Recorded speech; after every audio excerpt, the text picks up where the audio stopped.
কি অবস্থা তোমাদের? আয়ব যে আমার প্রিয় শিক্ষার্থীরা সকলেই ভালো আছো।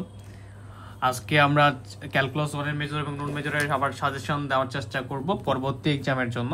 আই হোপ যে তোমরা এক্সামগুলো খুব ভালোভাবে এনজয় করতেছো এবং এক্সামগুলোতে তোমরা কখন বেনিফিট পাবা, তোমরা এটাকে ফাইনাল এক্সামের মতো চিন্তা করে সেই চ্যাপ্টারগুলোর উপরে খুব সুন্দরভাবে প্রিপারেশন নেওয়া। আরেকটা কথা বলি, এবার আমাদের একাডেমি থেকে টার্গেট যে আমাদের 100+ স্টুডেন্টকে 3.500 উপরে নিয়ে যাওয়ার একটা প্ল্যান আছে আমাদের, ঠিক আছে? সেভাবে আমরা কন্টিনিউ করতেছি। তো এখন আমরা দেখার চেষ্টা করি যে আমাদের এই যে চ্যাপ্টার 4, সেই 4 থেকে আমাদের কোন কোনগুলো এক্সাম্পল করতে হবে। তো চ্যাপ্টার 4 একটা কথা বলি, আমাদের ব্যাচে যে সব এক্সাম্পলই করে দেওয়া হয় এরকম না, কিছু থাকে যেগুলা হোমওয়ার্ক, যেগুলো নিজে চেষ্টা করতে হবে। কেন করতে হবে? এর ফলে তুমি তোমার প্রস্তুতিটা যাচাই করতে পারবা যে কতটুকু প্রস্তুতি হলো তোমার, বা তুমি কিভাবে বুঝতে পারছো কিনা। পরীক্ষায় কিন্তু স্যামিজ আসবে এরকম নাও হতে পারে, অনেক সময় দেখা যাবে যে একই ধরনের দেবে, একই নিয়মে দেবে। তো চ্যাপ্টার 4A থেকে আমরা প্রথমত ক বিভাগের প্রশ্নটা দেখার চেষ্টা করি। চ্যাপ্টার 4A থেকে আমাদের কোন ক বিভাগের প্রশ্নগুলো পড়তে হবে। তো মেজর এবং নন মেজর আজকে আলাদা আলাদা করে দিব না, ক বিভাগের মেজর নন মেজর সবাই একই পড়ো, সমস্যা নাই। দেখো 4A1, ঠিক আছে? 4A1 পড়তে হবে আমাদেরকে, 4A4 পড়তে হবে 4A থেকে, 4A5 পড়তে হবে, 4A7 পড়তে হবে, ঠিক আছে? এরপর যদি আমরা দেখি তাহলে এখান থেকে 4A10 পড়তে হবে, 4A16 পড়তে হবে। তার যে তোমরা দেখতে পাচ্ছ আমি তোমাদের পিছনে প্রচুর সময় ব্যয় করি, ঠিক আছে? আই হোপ যে তোমরা আমার এই সময়টার ভ্যালু দিয়ে নিজেরা ভালোভাবে পড়াশোনা করবা। 4A10, এরপরে হচ্ছে 4A20। তো এই 4A থেকে আমরা এই ক বিভাগের প্রশ্নগুলো পড়বো, পাশাপাশি ক বিভাগের যে প্রশ্নগুলো 4A থেকে যে প্রশ্নগুলো আমাদেরকে পড়তে হবে সেগুলো একটু দেখার চেষ্টা করি। আচ্ছা, চ্যাপ্টারটা কিন্তু খুব সহজ আছে, তাই না? রাইট। তো দেখো আমরা যে প্রশ্নগুলো পড়বো এখান থেকে, প্রথমত এখানে আমাদের এই প্রশ্নটা উপপাদ্য 6, এটা হচ্ছে নন মেজরদের জন্য গুরুত্বপূর্ণ, ঠিক আছে? এটা নন মেজররা ভালোভাবে পড়বে, এটা নন মেজররা পড়বে, পাশাপাশি মেজররাও চেষ্টা করবা।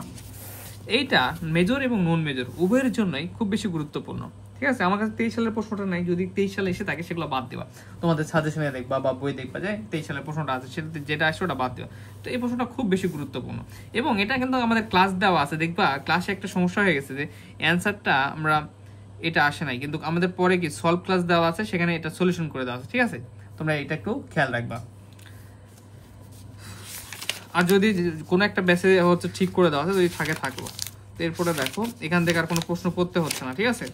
তাহলে আমরা কোন কোন প্রশ্ন পড়বো 4A থেকে আবারও একটু আমরা দেখার চেষ্টা করি। 4A থেকে আমরা পড়বো এক্সাম্পল 2। তোমরা ভিডিওগুলো শেয়ার করবা, বুঝছো? তোমাদের হোম টিউটর 5টা সবার সাথে একটু পরিচিতি লাভ করুক। উপপাদ্য 7, উপপাদ্য 6, এরপরে হচ্ছে আমাদের এখানে এই কয়টা, ঠিক আছে? 4A থেকে এই কয়েকটা পড়লে হবে ইনশাল্লাহ, আশা করা যায়। এখন আমরা 4B তে চলে যাব এবং 4B তে দেখার চেষ্টা করি কোন প্রশ্নগুলো আমাদের পড়া জরুরি।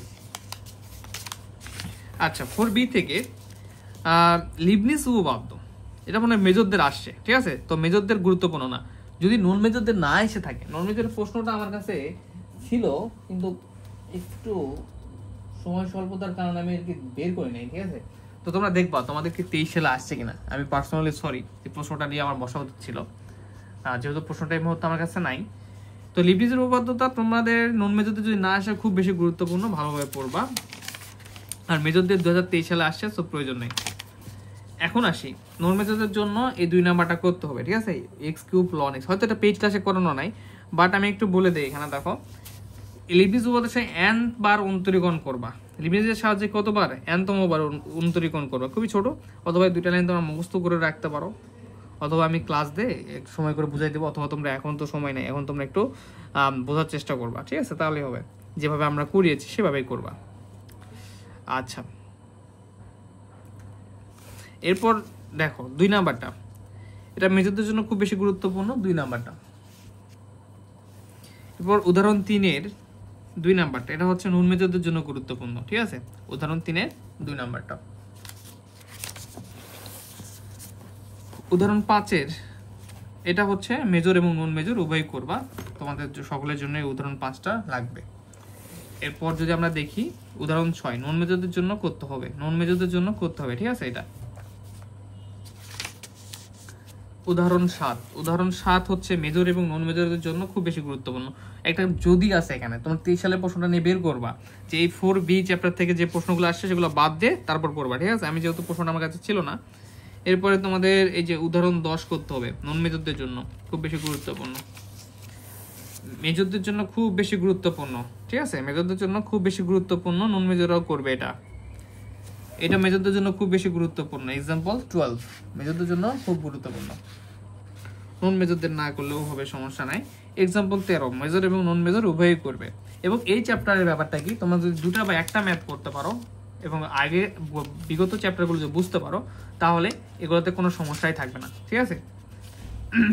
এক্সাম্পল 20 মেজর নন মেজরদের জন্য করতে হবে, এক্সাম্পল 19 মেজরদের জন্য করতে হবে। দেখে নাও যারা তোমরা বইয়ের সাথে মিলাই নিবে, ঠিক আছে। এখন এখানে দেখো এক্সাম্পল 21 হচ্ছে নন মেজরদের জন্য গুরুত্বপূর্ণ।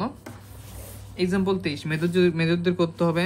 এক্সাম্পল 24 মেজরদের করতে হবে। এক্সাম্পল 23টা দেখে নাও, এক্সাম্পল 24টা মেজরদের করতে হবে এবং হচ্ছে নন মেজরদের জন্য করতে হবে, ঠিক আছে। এক্সাম্পল 24। আচ্ছা, তো সব থেকে একটা মজার ব্যাপার বলি, তোমরা এই 4টা চ্যাপ্টার পরীক্ষা দিলা না, কেউ যদি ভালোভাবে প্রিপারেশন নিতে পারো, পাশাপাশি কয়ে যদি 8 মার্ক পাও এবং থিওরি কিছু দিব, এগুলো যদি পড়ো, এই 4টা চ্যাপ্টার পড়েও তোমরা কিন্তু 5 মার্ক অলরেডি করে ফেলবা যারা ভালোভাবে পড়বা। একদম ক্লিয়ার কাট কথা। কয় ভাগে যদি 10 পাও, কেন মাত্র 4টা চ্যাপ্টার, আমি বলি থিওরি যে কয়টা দিব সেই তো কয়টা থিওরি যদি পড়ো এবং পাশাপাশি 4টা চ্যাপ্টার যদি পড়ো ভালোভাবে, তারপরেও তোমার 5 মার্ক হবে, এতটুকু আমি কনফিডেন্স তোমাদের ভিতরে দিচ্ছি, ঠিক আছে। সো তোমরা চিন্তা করতে পারো যে তোমরা অলরেডি 5 মার্কের পড়াশোনা করে ফেলেছো। ওকে, আরো পড়াশোনা করতে হবে, কিন্তু একদমই লেস পড়াশোনা করে যেটা ডু আর ডাই পাস, একদম টেনে টুনে সেটা হবে, ঠিক আছে। তো ফাইনালি আমাদের চ্যাপ্টার 4B এখন আমরা কয় ভাগটা দেখবো। 4B1 পড়বে তোমরা, এরপরে পড়বে 4B5। তোমাদের যারা ফ্রেন্ড আছে তাদেরকেও আমাদের এক্সামগুলোতে অংশগ্রহণ করতে বলবা। আমাদের যত স্টুডেন্ট বেশি হবে তত আমাদের আরো তোমাদের গাইডলাইন বা তোমাদের সাপোর্ট আরো বেশি দেওয়ার পসিবিলিটি বৃদ্ধি পাবে, ঠিক আছে, তোমাদের কনফিডেন্স বেশি দেখলে। তো এই পর্যন্তই, সকালে ভালো থাকো, সুস্থ থাকো। আর যারা পেইড ক্লাস করতে চাও 01767351308 নাম্বারে হোয়াটসঅ্যাপে নক দিয়ে আমাদের পেইড ক্লাসগুলো ইনরোল করতে পারো 410 টাকায় মাত্র। ওকে, বেস্ট অফ লাক।